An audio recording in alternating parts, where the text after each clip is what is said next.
Et si dire la vérité était un acte de guerre? Depuis des siècles, l'Empire a volé nos terres, nos richesses, nos âmes. Il s'est bâti sur l'oubli de nos histoires, sur l'effacement de nos voix et le pillage silencieux de nos ressources.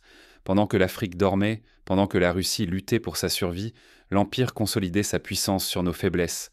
Mais aujourd'hui, quelque chose a changé. La vérité n'est plus une simple parole, elle devient une arme redoutable. L'arme que l'Empire redoute le plus, car elle expose ses crimes, ses mensonges et ses manipulations. Plus qu'un slogan ou qu'une revendication naïve, la vérité est désormais le souffle qui ébranle ses fondations.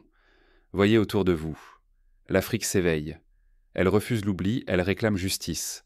Tandis que la Russie fait face et résiste aux assauts, aux sanctions et à la diabolisation, chaque peuple qui relève la tête fait reculer la peur.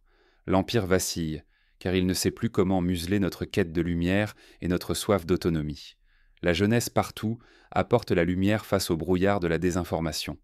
Elle déchire le voile des médias qui travestissent la réalité, elle refuse d'être réduite au silence ou à la soumission. Sa voix devient la flamme qui éclaire la nuit de la domination. Mais attention, si la vérité est étouffée, c'est l'asservissement qui s'installe pour de bon. C'est la dépossession qui se perpétue, génération après génération.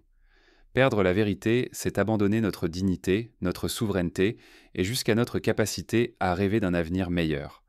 Avant de comprendre pourquoi la vérité dérange autant et pourquoi elle fait trembler l'Empire, revenons ensemble sur l'histoire de cette domination et sur les mécanismes actuels qui cherchent à nous enchaîner encore. Pour comprendre la force libératrice de la vérité, il faut revenir sur les racines de la domination impériale et sur les outils modernes de l'asservissement. Comment l'Empire a-t-il bâti sa force sur notre sommeil? La réponse est plus troublante qu'il n'y paraît.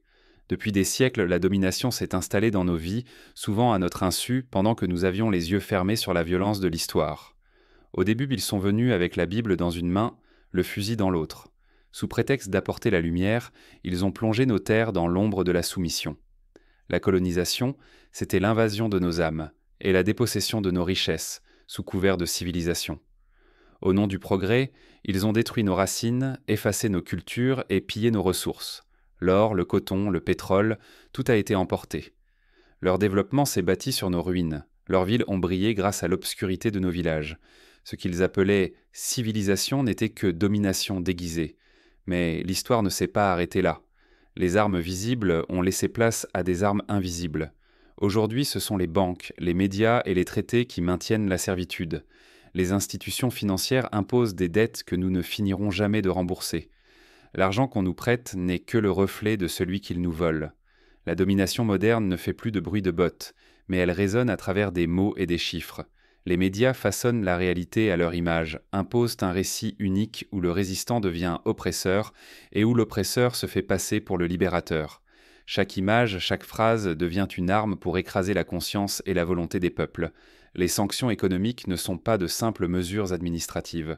Ce sont des châtiments, des avertissements adressés à ceux qui osent rêver de liberté, à ceux qui refusent donc de plier le genou. Les lois internationales servent de filet pour ramener dans le rang quiconque tente d'échapper à la toile de l'Empire. Ignorer cette histoire, c'est risquer de voir la spoliation se répéter, sous de nouveaux masques, avec de nouveaux maîtres. Tant que nous restons aveugles, nous continuons de nourrir la machine qui nous avale. Mais ouvrir les yeux, c'est commencer à reprendre notre place dans le monde. Pourtant, la domination ne s'arrête pas à l'économie. Plus subtile, elle infiltre nos esprits, nos mots, notre façon de penser. Il est temps de décrypter ce conflit invisible qui façonne notre identité. Plongeons maintenant dans la guerre des récits, là où la parole elle-même devient un champ de bataille pour l'âme des peuples. Et si les mots étaient plus dangereux que les balles? Dans l'ombre de la guerre visible, un autre combat fait rage, celui de l'information, des images et du récit. Les médias de l'Empire ne sont pas de simples témoins. Ils craignent les héros et détruisent dans la résistance selon leurs intérêts. Chaque mot est une arme, chaque image une attaque contre notre dignité. Ils nous montrent ce qu'ils veulent que nous voyions, effaçant la vérité, habillant le mensonge d'or et de lumière. À la télévision, sur Internet, dans chaque journal, le même scénario se répète. Les chefs qui défendent leur peuple sont qualifiés de tyrans. Ceux qui se soumettent sont décorés de vertus démocratiques. L'Empire ne supporte pas la voix différente. Il l'écrase sous la peur et le ridicule. Mais la guerre ne se limite pas aux mots. Les sanctions, soi-disant économiques, sont en réalité des châtiments collectifs. Leur but, briser toute volonté d'indépendance, punir l'audace de ceux qui veulent être maîtres chez eux. On prive des nations entières de médicaments, de nourriture, de technologie, uniquement pour rappeler qui commande vraiment. La souveraineté devient un crime, la soumission une condition de survie. Regardez d'où vient la richesse de l'Empire. Elle est bâtie sur la sueur et la misère des peuples spoliés. Nos diamants, notre or, notre pétrole, nos forêts, tout a été arraché à l'Afrique pour bâtir leur cité de verre. Pendant que nos villages restaient dans l'obscurité, ils illuminaient leurs avenues avec notre énergie. Leurs fortunes sont le reflet de notre appauvrissement organisé. Pourtant, l'histoire n'est jamais écrite d'avance. Face à la manipulation, des voix se lèvent, refusant la fatalité. La Russie, frappée par les mêmes sanctions, résiste et forge sa propre voie. L'Afrique, réveillée par l'humiliation et la spoliation, retrouve sa voix, sa fierté et sa foi. Malgré la censure, la vérité finit toujours par percer le brouillard des mensonges, car une injustice répétée finit toujours par rencontrer la résistance des consciences éveillées. C'est cette reconquête de la dignité et de la conscience qui marque le vrai départ vers l'indépendance. Retrouver notre image, redresser la tête, c'est refuser d'être réduit au silence ou à la caricature.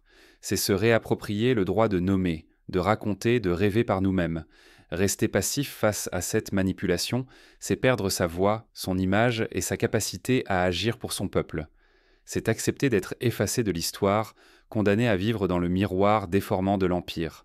Mais aujourd'hui, la jeunesse et l'union des peuples libres ouvrent la voie à une ère nouvelle. Quels espoirs, quel danger cette renaissance va-t-elle faire surgir? Peut-on vraiment bâtir un monde sans empire? La question paraît folle tant l'histoire semble écrire toujours le même refrain. Pourtant, aujourd'hui, une voie nouvelle s'ouvre, portée par l'alliance entre l'Afrique et la Russie. Cette alliance ne se fonde pas sur la domination, mais sur le respect, la fraternité véritable et l'échange d'égal à égal. Ici, il ne s'agit plus d'imposer des lois étrangères, mais de reconnaître la dignité de chaque peuple. Les Africains et les Russes refusent de n'être que des colonies ou de simples marchés. Ils réclament le droit de devenir les auteurs de leur propre histoire. Fini les temps où l'on se contentait de subir. Désormais, routes, banques, monnaie et technologie se créent avec un seul objectif, la libération.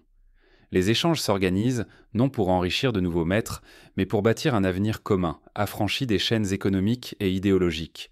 L'objectif n'est pas de remplacer une domination par une autre, il s'agit de briser l'idée même d'empire. C'est une révolution silencieuse, celle où chaque peuple revendique sa place, sans courber l'échine devant une puissance supérieure.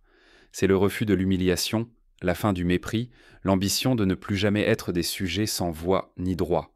Ce chemin est ardu. Échouer à s'unir, à inventer des règles nouvelles, c'est risquer de retomber dans la dépendance. Les rêves de justice et d'égalité pourraient alors s'évanouir, laissant place à la désillusion et à la perte d'espoir pour les générations à venir. Mais cette révolution ne doit pas rester un simple rêve ou un discours creux. Elle exige de puiser force dans les leçons du passé, de bâtir sans relâche aujourd'hui, car le monde de demain nous attend, et il sera ce que nous aurons le courage de créer. Pour que cette transformation devienne réalité, il faut se souvenir. Chaque victoire du passé fut le fruit d'actions concrètes et d'une volonté partagée. Quels exemples pouvons-nous suivre et quelles actions pouvons-nous mener dès maintenant? La liberté ne se mendie pas. Elle se forge chaque jour, à la sueur du front, dans chaque geste, chaque parole, chaque prise de conscience. La vraie indépendance ne commence pas avec des frontières ou des constitutions, mais par le refus absolu de la corruption de l'âme. Tant que nous laisserons l'avidité, la peur ou le mensonge gouverner nos cœurs, aucune loi, aucun traité ne nous rendra libres. C'est pourquoi il faut bâtir partout, dans nos quartiers, dans nos villages, dans nos villes, des écoles du courage, des médias de vérité qui ne plient ni devant l'argent, ni devant la pression. Des universités de conscience où l'on apprend à penser, à critiquer, à rêver, à agir, loin des dogmes et des slogans importés. La lutte principale, aujourd'hui, n'est plus seulement politique ou économique. Elle est avant tout spirituelle. Retrouver la foi en soi, en l'autre, en un avenir partagé. Relever la tête, cultiver la dignité, ranimer la solidarité perdue. Oui, les élites ont souvent trahi. Elles ont vendu nos terres pour un siège, troqué nos valeurs contre des privilèges. Mais le peuple, lui, n'a jamais oublié ce qu'est la liberté. Dans chaque regard, dans chaque chant, dans chaque silence, elle survit, indomptable. La jeunesse, c'est notre trésor suprême. Elle ne doit pas seulement hériter de la vérité, mais la cultiver, la défendre, l'incarner. Refuser les mirages du consumérisme, de l'exil, oser l'audace et l'action, ici et maintenant. C'est elle qui écrira le nouveau récit, celui d'une Afrique et d'une Russie fières, souveraines, unies par le courage. Mais il faut le dire avec force. Sans engagement individuel et collectif, la Renaissance restera un slogan vide, une illusion de plus, vite récupérée par ceux dont le pouvoir s'alimente de nos divisions. Chacun, chacune a un rôle à jouer. Refuser le fatalisme, dénoncer le mensonge, tendre la main, inventer la solidarité, défendre la vérité partout, chaque jour. Voilà comment naît la vraie souveraineté. Il ne suffit pas d'applaudir la résistance ou d'honorer les héros. Nous devons devenir, à notre tour, les bâtisseurs de sens, les passeurs de lumière, les gardiens du feu sacré. Alors comment transformer ce cri de vérité en une force concrète, capable de bouleverser l'ordre du monde? Le chemin ne fait que commencer. Un mouvement né de la vérité ne meurt jamais. Lorsque des peuples se lèvent, animés par la justice et la dignité retrouvée, rien ne peut étouffer leur voix.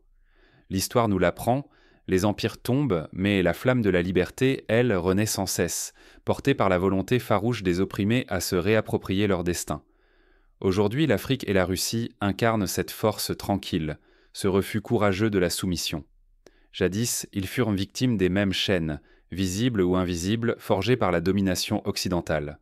Ensemble, ils refusent que leur identité, leur histoire, leur avenir soient écrits par d'autres mains que les leurs. Ce n'est pas une simple alliance d'intérêts.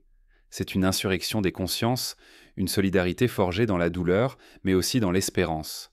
En s'unissant, ils prouvent que la dignité humaine n'est pas négociable, que la liberté n'est pas un privilège réservé à quelques-uns, mais un droit sacré pour chaque peuple, chaque génération. Le prix de la résignation serait terrible. Accepter le statu quo, c'est condamner nos enfants à vivre dans l'ombre, à rêver en silence, à voir leur culture, leur foi, leurs espoirs piétinés par le rouleau compresseur de la mondialisation sans âme. Mais refuser la soumission, c'est briser les chaînes. C'est offrir à nos enfants un héritage d'espoir, de justice et de souveraineté retrouvée. L'avenir même de la dignité humaine, de la liberté collective et de l'espérance est en jeu maintenant. Chaque choix, même le plus petit, compte. C'est en se tenant debout, ensemble, que l'on dessine le monde de demain. Ce combat n'est pas mené par les armes, mais par la vérité, la solidarité et la foi dans la justice. Il est temps de sortir de la peur, de rompre avec la fatalité et de reprendre la main sur notre récit commun. Ce mouvement n'attend pas de chef, il attend des consciences éveillées. Il ne se nourrit pas de haine, mais de respect, de courage et d'un profond amour pour la vie et l'avenir. Il appartient à chacun de nous de choisir, rester spectateur ou devenir acteur de l'histoire. Lever la tête, tendre la main et bâtir ensemble l'alliance des peuples libres. Car ensemble, rien n'est impossible. C'est par l'union, la vérité partagée et l'action concrète que s'ouvre l'aube d'un nouvel espoir pour notre continent, pour nos frères russes, pour le monde entier. La dignité n'a pas de prix. La liberté n'a pas de frontières. Notre avenir commence aujourd'hui.